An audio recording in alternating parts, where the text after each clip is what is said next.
What's going on, everyone? So I talked about going into this season, Rui Hachimura, and making the argument for him to potentially be our third option. His efficiency, his ability to be a mismatch night in and night out with his size, his strength, his physicality, right? He's a big, more physical forward that has a better lower center of gravity, but from the mid-range, the guy is an absolute bucket. Dude is 60%. You saw it in the last game. He is in the 1 percentile as far as mid-range shooters go. He's a guy that can knock down the three-point shot. He's a guy that is offensively very versatile. Defensively, particularly at the three, not so great. Now, he is a 4 rather than a 3, but given LeBron James and where he's at in his career, it just makes it harder for Rui to be slotted at the 4, and he's so good, particularly for the Lakers, and the way he's been able to kind of adjust and find his footing, even slotted out of position, has really been quite the spectacle to see. And you saw opening night against the Minnesota Timberwolves. The guy was arguably our second best player that night, especially to start the game.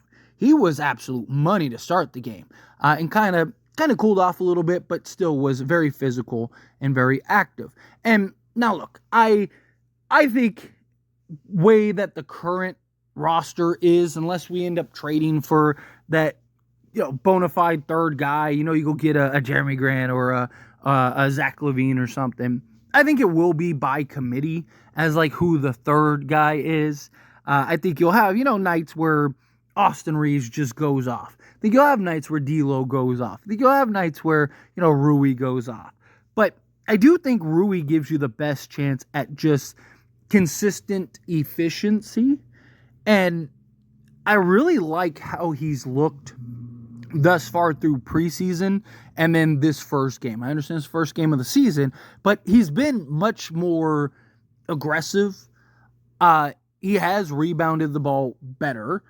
But I do just like his physicality, right? And even JJ Redick's talked to him, right? Beating guys off the dribble, right? Attacking closeouts.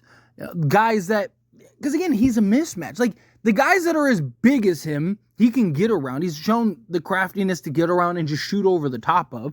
And the guys that are as big but not as strong, he can just bully down and just bully ball his way to his spot and then create the space and get over the top. So his versatility, particularly offensively, I just think goes a real long way. And I mean, you saw it again, 35 minutes, 18 points, 5 rebounds, 1 assist. He was 7 of 14 from the floor and 1 of 4 from 3, which 1 of 4 from 3 isn't great, but we've seen him, have good shooting seasons last year in particular. But you remove the 4 3-point attempts, right? That means he was 6 of 10 from 2. He was 6-10 everywhere else. Again, 60%. Plus he gave you a block. Plus he gave you a steal. He was a plus 19 for the Lakers. He had 0 turnovers, only 2 fouls. The guy was great.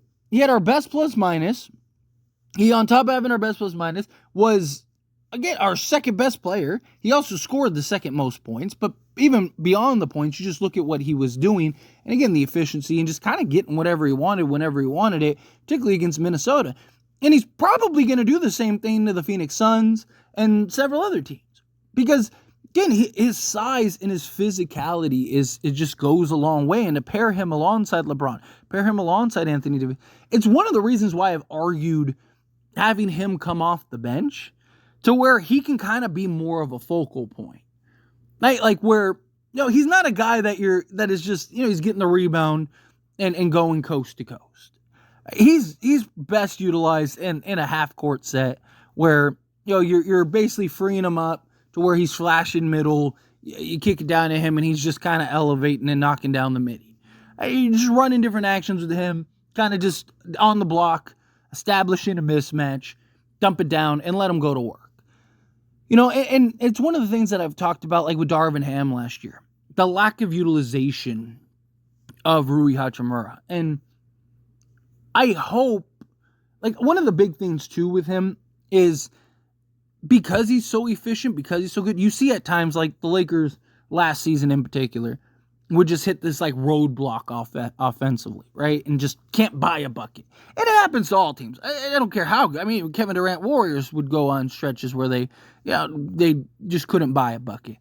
But to have a guy like Rui that you can just dump it down to and just let him go to work, I just think is very valuable to have, particularly in this league. And then, of course, once you get to the playoffs, to have a guy that is so efficient in the mid-range when the playoffs is so...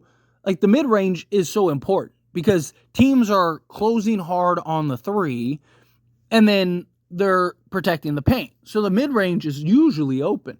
The biggest problem with Rui Hachimura is just his lack of defense.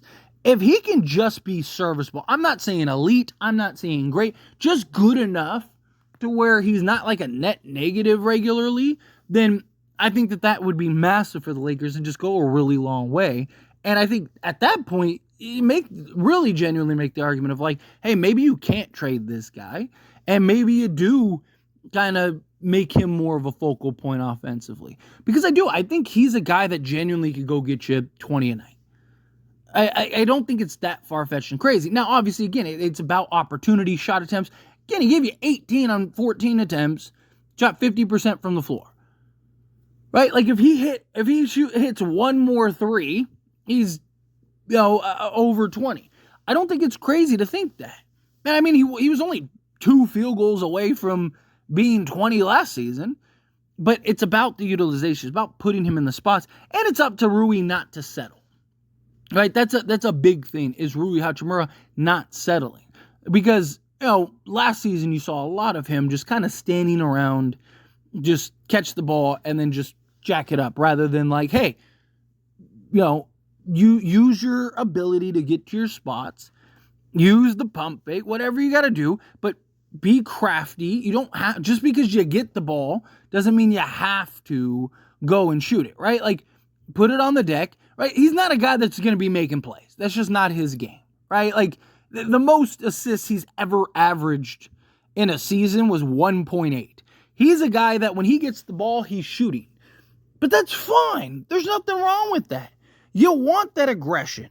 You want that physicality. You want a guy that's not afraid to just operate. And he's a guy, I know last playoffs wasn't, but historically speaking, in all the other playoff series that he's been in, the one with Washington and then the previous one with the Lakers, he's a guy that elevates and actually is better in the playoffs than he is the regular season. But I also think if you get him comfortable and you kind of get him acclimated, and you kind of put him in a spot to where, you're feeding him the rock with some regularity. You're kind of positioning him to be sort of a third option more often than not. Then once you get to the playoffs, now he's comfortable. Now he understands the role that he's playing. Now he understands the position he's in. He can kind of provide that on a more consistent nightly basis. So it's one of the things that I'd like to see. I'd like to see the Lakers kind of just, I'm not saying you have to run all of your offense through him. I'm not saying you have to operate him like he's Anthony Davis. But I would like to see a little more action for him. Just see, like, what can he do? He's just so incredibly efficient. He's so big, strong, and physical. Right? Like, let him, that's going to be your strength on most nights. So let him just maximize and utilize his strengths is where I'm at. But great first game. Obviously, we need to see him consistently put it together. Need to see him nightly be able to just go get buckets and, and help with the rebounding and other things. But we'll see. Time will tell. Anyway, as always, this is a discussion, and I pass the question on you. Let me know your thoughts and opinions down in the comments below. What do you think? How do you feel? What are your thoughts? What did you make of Rui Hachimura and his performance? Do you think, definitely you got to make him kind of more of a third guy, or at least more of a focal point nightly? Do you think no? It's just let him keep doing what he's doing. I just think, obviously, again, it's opportunity and field goal attempts, but if you give him around, say, 15 attempts per game, and he's able to knock it down 50% clip, right? I mean, you're talking, you knock down a 3 here and there or whatever. I mean, you're talking he's going to get you at least 15 to 20 a night, rather easily. Obviously, again, need the defense there. You need more than just his shooting and scoring.